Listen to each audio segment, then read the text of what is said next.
What's up guys? Welcome to Jtron TV. Itong video na tatalakayin natin tungkol to sa pag-download ng movie sa ating mobile device. Ito na, magsisimula na tayo. Yung nakikita nyo sa screen nyo na Popcorn Time, ayun yung application na gagamitin natin. Yung Popcorn Time na yan, ban yan sa Play Store. Ngayon sisilipin natin sa Play Store kung nandun siya. Then search natin, yun, naka-search na guys.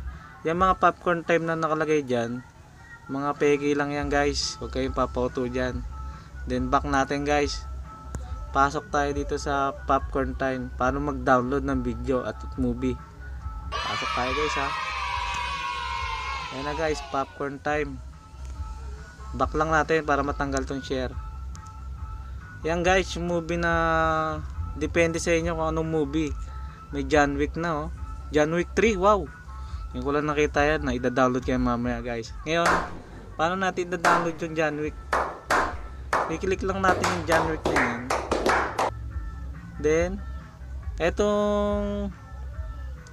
etong size, ito size. Pwede mong bawasan yung size, depende sa ganda at linaw ng i-download mo na video. Pinakamababa niya yung 1.43 gig nga lang, kaya medyo mabigat, pero maganda yan guys. Then click mo lang tong download,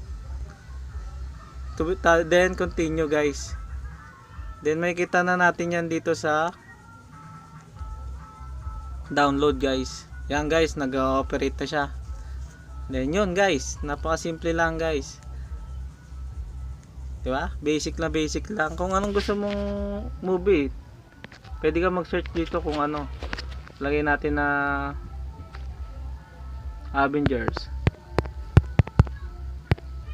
Ay, meron na rito pala oh guys. Oh, ito basic lang, hindi ka na maghahanap. Paano masabi? Napaka-simple. Popcorn Time lang yan oh. Madali lang i-download yan guys. So, maraming salamat sa panonood.